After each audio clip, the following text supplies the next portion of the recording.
నమస్తే, welcome back to my channel Sowji Dakshu vlogs. మనం ప్రతిరోజు చేసుకునే పనులు టైం మనీ సేవింగ్తో పాటు ఎలాగా సింప్లిసిటీగా చేసుకోవాలనేది కూడా చూద్దామండి. వీడియో కంటిన్యూగా చూడండి. మీకు నచ్చితే లైక్ చేసి ఫ్రెండ్స్ అండ్ ఫ్యామిలీ మెంబర్స్కి షేర్ చేయండి.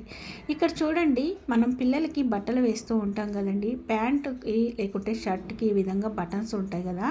అయితే ఆ బటన్స్ మనం పెట్టేటప్పుడు ఒక్కొక్కసారి పట్టవన్నమాట. ఎందుకు అంటే చిన్నగా ఉంటాయి అన్నమాట బటన్స్ పెట్టే హోల్స్. అయితే ఈ విధంగా ఒక పిన్ తీసుకొని బటన్కి పెట్టేసేసి ఈ విధంగా పిన్ని హోల్స్లోంచి తీసేసి ఇలా బయటికి లాగేసేయండి. చాలా సింపుల్ అండి. మీకు అర్థమవుతుందా? ఇక్కడైతే మీకు చూపిస్తాను చూడండి మరొకసారి. చూస్తారు కదండి, చాలా సింపుల్గా అయితే బటన్ బయటకు వచ్చింది కదా. మళ్ళీ పిన్ను ఓపెన్ చేసేసి ఈ విధంగా బటన్ పెట్టి క్లోజ్ చేసేసి హోల్లో నుంచి బయటికి లాగేసేయటమే. అయితే పిన్ను ప్రతిసారి ఎందుకు ఓపెన్ చేసి మళ్ళీ బటన్ పెట్టి క్లోజ్ చేస్తున్నానంటే, ఇది చిన్న పిన్ అనమాట. ఒకవేళ పెద్ద పిన్నులు ఉన్నాయనుకోండి, ఆ పిన్ అయితే చక్కగా బటన్ ఈ విధంగా పిన్నులో నుంచి పోనిచ్చేసి లాగేసేయటం అనమాట. సో అది కూడా ఈసారి ఎప్పుడైనా చూపిస్తానండి. చాలా చక్కగా ఈజీగా ఇలా ఎన్ని బటన్స్ అయినా సరే నిమిషాలలోనే పెట్టేసేయచ్చు అనమాట. పిల్లలకి బటన్స్ పెట్టేటప్పుడు అంటే ముఖ్యంగా ప్యాంట్ బటన్ ఉంటుంది కదా, అది కూడా పట్టక చాలా ఇబ్బంది పడుతూ ఉంటారనమాట. అది కూడా ఈ విధంగా పిన్నికి పెట్టి పెట్టొచ్చు అనమాట. ఈ టిప్ మీకు నచ్చితే లైక్ చేసి ఫ్రెండ్స్ అండ్ ఫ్యామిలీ మెంబర్స్కి షేర్ చేయండి. నెక్స్ట్ టిప్ అండి, ఇక్కడ చూడండి, మనం బయట నుంచి ఆలూస్ తీసుకొస్తాం కదా. ఇవైతే ఎక్కువ రోజులు నిల్వ ఉంచుతాము, దుంపలు కాబట్టి. అయితే ఫ్రిడ్జ్లో పెట్టాల్సిన అవసరం లేదు, బయటే పెడుతూ ఉంటారు. బయట పెట్టిన ఈ విధంగా మొలకలు వస్తూ ఉంటాయండి. ఎందుకంటే ఎక్కువ రోజులు అవటం వల్ల. ఇప్పుడు ఈ తెచ్చి దాదాపు 10 రోజులు అయింది, అందుకే మొలకలు వచ్చాయి. మొలకలు రాకుండా తీసుకొచ్చినప్పుడు ఏ విధంగా ఉన్నాయో అలాగే ఉండాలి అంటే చక్కగా ఈ విధంగా వైట్ పేపర్స్ తీసుకోండి ఒక 2.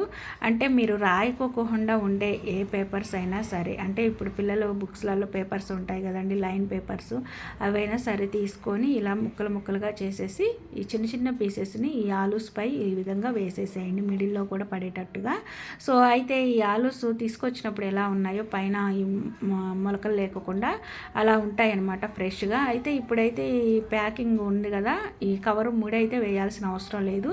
ఎలా పెట్టామో అలానే ఉంచేసేయండి. 10 రోజులు కాదు 15 రోజుల తర్వాత చూసినా మొలకలు అస్సలు రావండి. ఈ టిప్ మీ అందరికీ నచ్చితే ఒకసారి ట్రై చేయండి. నెక్స్ట్ టిప్ అండి, ఫ్రిడ్జ్ ఉన్న ప్రతి ఒక్కరికి ఈ టిప్ అయితే యూస్ఫుల్ అవుతుందన్నమాట. అయితే ఇది లెమన్ ఒక చెక్క తీసుకున్నాను. ఇది సిట్రిక్ యాసిడ్ కాబట్టి దీనిపై కొంచెం కాఫీ పౌడర్ అయితే వేసేసుకుంటున్నానండి. కాఫీ పౌడర్ ఈ విధంగా ఈ లెమన్ చెక్కకి ఇలా అప్లై చేసినప్పుడు మంచి స్మెల్ అయితే వస్తుందండి, కాఫీ స్మెల్ అయితే వస్తుంది. అంటే లెమన్ కాఫీ కూడా తాగే వాళ్ళు చాలామంది ఉంటారు కాబట్టి ఆ స్మెల్ ఎలా ఉంటుందో ఆస్వాదించడం పెద్ద కష్టమేమి కాదు. ఇప్పుడు చూశారు కదా, ఇలా లెమన్ చెక్కపై కొంచెం కాఫీ పౌడర్ వేసి ఫ్రిడ్జ్లో అక్కడక్కడ ఇలా పెట్టేసుకుంటున్నానండి. ఎందుకంటే ఫ్రిడ్జ్ అంతా బ్యాడ్ స్మెల్ రాకోకుండా మంచి స్మెల్ రావాలంటే ఈ విధంగా లెమన్ పై కాఫీ పౌడర్ వేసి పెడితే ఆ మంచి స్మెల్ ఇదంతా కూడా అబ్జర్వ్ చేసేసుకొని బ్యాడ్ స్మెల్ని రాకోకుండా చేస్తుందన్నమాట.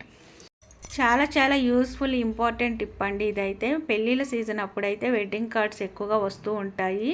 అయితే కొంతమంది చాలా కాస్ట్లీ కార్డ్ అయితే ఇలా ప్రింట్ చేయించుకుంటారు కదా. ఇలాంటి కాస్ట్లీ కార్డు అస్సలు పడేయకండి, చాలా బాగా యూస్ఫుల్ అవుతాయి అన్నమాట. ఎందుకు యూజ్ అవుతుంది ఏంటి అనేది చెప్తాను. ఈ పైన చూశారు కదా, కలశం లాగా వచ్చింది, అంటే ఇది పూర్ణ కుంభం అంటారండి, తెలుగు టెక్స్ట్ బుక్లో ఉంటుంది. మిడిల్లో అయితే వినాయకుడు బొమ్మ కూడా ఉంది కదా. సో ఇప్పుడైతే ఈ గ్రీన్ ఉంది కదా కదండి, అయితే దాన్ని డివైడ్ చేసి ఇలా కట్ చేసేసుకుంటున్నాను. ఈ కట్ చేసుకున్న పార్ట్ 2 కూడా సపరేట్ అయిపోయాయి. చూసారు కదా, గోల్డ్ కలర్ గ్రీన్ కలర్ 2 కూడా చాలా బ్యూటిఫుల్గా కనిపిస్తున్నాయి. ఇప్పుడు ఇదైతే నేను పక్కన పెట్టేసేసుకుంటున్నానండి, దీంతో పని లేదు.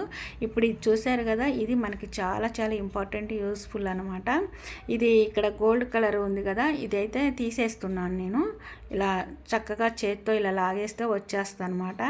ఇప్పుడైతే దీనికి అక్కడక్కడ అంటుకొని ఉంది కాబట్టి ఈ వైట్, సో ఇంకా నేను రివర్స్లో తిప్పైతే మీకు చూపిస్తున్నాను. ఇదైతే దేనికి యూజ్ అవుతుంది అంటే అనేది కూడా మీకు క్లారిటీగా చెప్తానండి. ఇప్పుడు నీట్గా నేను సరి చేసేసుకొని కింద ఈ విధంగా ఫోల్డింగ్ చేసేసుకుంటున్నాను, పైన ఈ విధంగా ఫోల్డింగ్ చేసేసుకుంటున్నానండి. చూశారు కదా, అయితే మనం ఇంట్లోనే ఎన్వలప్ కవర్స్ తయారు చేసుకోవచ్చండి. చూశారు కదండి, ఈ విధంగా మనము నీట్గా పెట్టేసుకోవాలి. అటు ఇటు కూడా మనం మార్క్ అయితే చేసేసుకోవాలన్నమాట. స్కెచ్తో కానీ పెన్సిల్తో కానీ మార్క్ చేసేసుకొని కట్ చేసేసుకోవాలి. ఈ షీట్ మందంగా ఉంది కాబట్టి మనం కరెక్ట్గా ఫోల్డింగ్ చేస్తే ఆ ఫోల్డింగ్ దగ్గర మడత పడుతుంది కదా, కట్ చేసుకోవడానికి కూడా ఈజీ అవుతుందండి. మార్క్ కూడా కరెక్ట్గా పడుతుంది అనమాట. చూసారు కదా, ఇప్పుడైతే నేను ఈ విధంగా కింద ఫోల్డింగ్ చేసేసుకొని ఆ తర్వాత ఎక్స్ట్రా ఉన్న పార్ట్ని అటు ఇటు ఈ విధంగా ఫోల్డింగ్ చేసేసుకుంటున్నానండి. ఎందుకంటే డైరెక్ట్గా మనం గమ్ అప్లై చేసేసి ఈ విధంగా ఫోల్డింగ్ చేస్తే అస్సలు అతుక్కోదనమాట. చూసారు కదా, మార్క్ లాగా ఇలా పెట్టేసేసుకొని కొంచెం ఇలా వంచేసుకొని ఇలా ప్రెస్ చేసేస్తే అంటుకుంటుంది అనమాట. ఇప్పుడు గమ్ అప్లై చేసేసి ఇలా ఒత్తి పెడితే అంటుకుంటుంది, కానీ ఊడిపోయినట్టుగా అనిపిస్తుంది కదా, జస్ట్ ఒక 1 మినిట్ పాటు పక్కన పెట్టేసేయండి. అంటించేసి చక్కగా అంటుకుంటుంది అనమాట.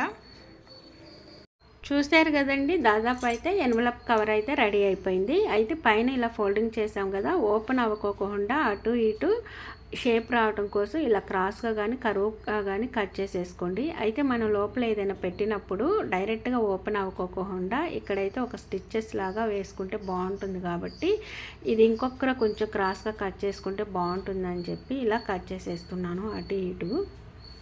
చూసారు కదండి, ఇప్పుడైతే ఇది ఓపెన్ అవ్వకోకుండా ఇలా అంటుకుపోయి ఉండాలి అంటే ఫస్ట్ నేను గోల్డ్ కలర్ కాగితం చివర ఉంటే తీసేసాను కదా, అది ఎంతవరకు కావాలో అంతవరకు కట్ చేసేసుకొని గమ్ అయితే అటు చివర ఇటు చివర అప్లై చేసేసి ఇలా అంటించేసుకుంటున్నాను. మిడిల్లో కాదండి, అటు చివర ఇటు చివర మాత్రమే, మిడిల్లో ఓపెన్ ఉంచేసుకోండి.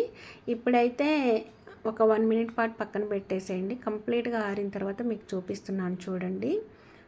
ఈ విధంగా మనము ఓపెన్లో ఉంది కదా, ఇప్పుడు లోపలికి ఇలా పెట్టేస్తే క్లోజ్ అయిపోతుంది అనమాట.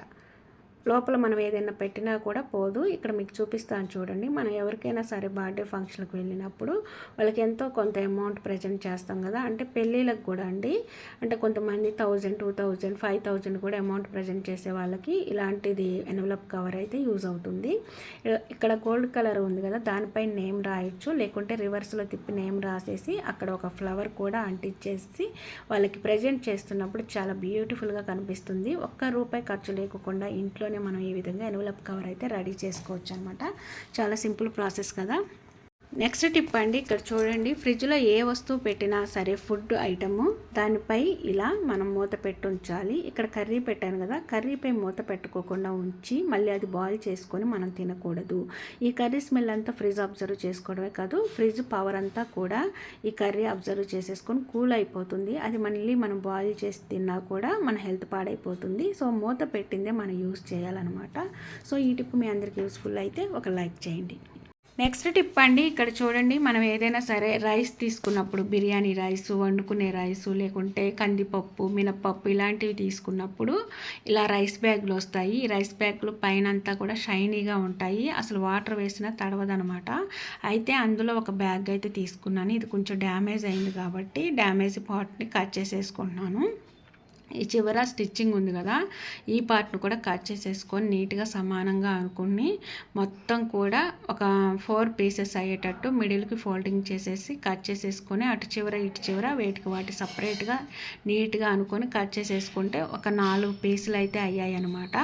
అయితే ఈ 4 పీసులు సమానంగా కరెక్ట్గా మనకి ఫ్రిడ్జ్లో గ్లాసెస్ ఉంటాయి కదా, కొంతమంది గ్లాసెస్ వస్తాయి, కొంతమందికి అయితే ఒక తడికల్లాగా వస్తాయి అనమాట. దాని మీద అయినా సరే ఇవి వేసేసుకోవచ్చు. ఫుడ్ ఐటమ్ ఏది కింద పడిపోకుండా, ఒకవేళ పడినా కూడా మనం క్లాత్ పెట్టి తుడిచేసుకోవచ్చు, లేకుంటే వాష్ చేసేసుకోవచ్చు అనమాట.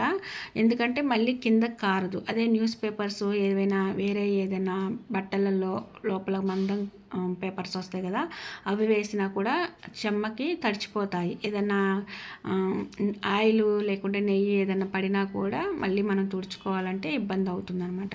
చూశారు కదండి, మొత్తం నీట్గా కట్ చేసేస్తే ఒక 4 వచ్చాయి. 4 ఒకటి కొంచెం పాడైంది కాబట్టి పక్కన పెట్టేశాను. ఎలాగూ నాకు యూజ్ అయ్యాయి 3నే కాబట్టి, ఎందుకంటే మా ఫ్రిడ్జ్లో 3నే ఉన్నాయి ర్యాక్స్.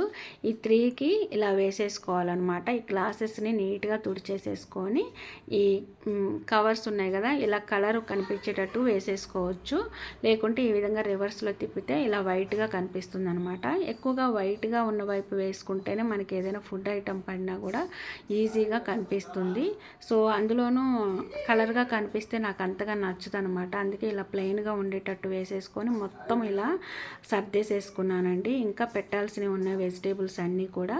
సో అవన్నీ పెట్టేసుకుంటే ఇదంతా ఫుల్ అయిపోయి నిండిపోతుంది. ఇక్కడ చూసారు కదా, ఏదైనా కొంచెం ఆయిల్ కానీ కర్రీ కానీ పడినా మనం తుడిచేసుకోవచ్చు. ఇలా రివర్స్లో తిప్పితే కనుక ఇంకా షైనింగ్ ఉంది కదా, సో అక్కడైతే ఇంకా ఈజీగా పోతుంది మురికి, ఇలా వైట్ దాని మీద కంటే. అందుకోసమే రివర్స్లో ఓపెన్ చేసి మీకు చూపిస్తున్నాను. ఇవి ఒక్కసారి వేస్తే చాలాసార్లు యూజ్ అవుతాయండి. ఎందుకంటే ఏదన్నా ఫుడ్ ఐటమ్ పైన వాష్ చేసి వేసేసుకుంటాం. అలాగే మడతలు ఉందని అనుకోవద్దండి. ఫస్ట్ సారి కాబట్టి మడతలు ఉంటుంది. ఆ మడతలు ఉన్న దగ్గర మనం ఏ ఐటమ్ అన్నా ఇలా పెడితే ఆ మడతలన్నీ కూడా వంగిపోయి నీట్గా అవుతుందన్నమాట. సో ఈరోజు టిప్స్ అయితే ఇవ్వండి. మీకు నచ్చినట్లయితే లైక్ చేసి ఫ్రెండ్స్ అండ్ ఫ్యామిలీ మెంబర్స్కి షేర్ చేయండి. ఫస్ట్ టైం మన ఛానల్ ఎవరైనా కొత్త వాళ్ళు చూస్తున్నట్లయితే సబ్స్క్రైబ్ చేసుకొని పక్కనే ఉన్న బెల్ ఐకాన్లో ఆల్ బటన్ యాక్టివేట్ చేసుకోండి. Thanks for watching.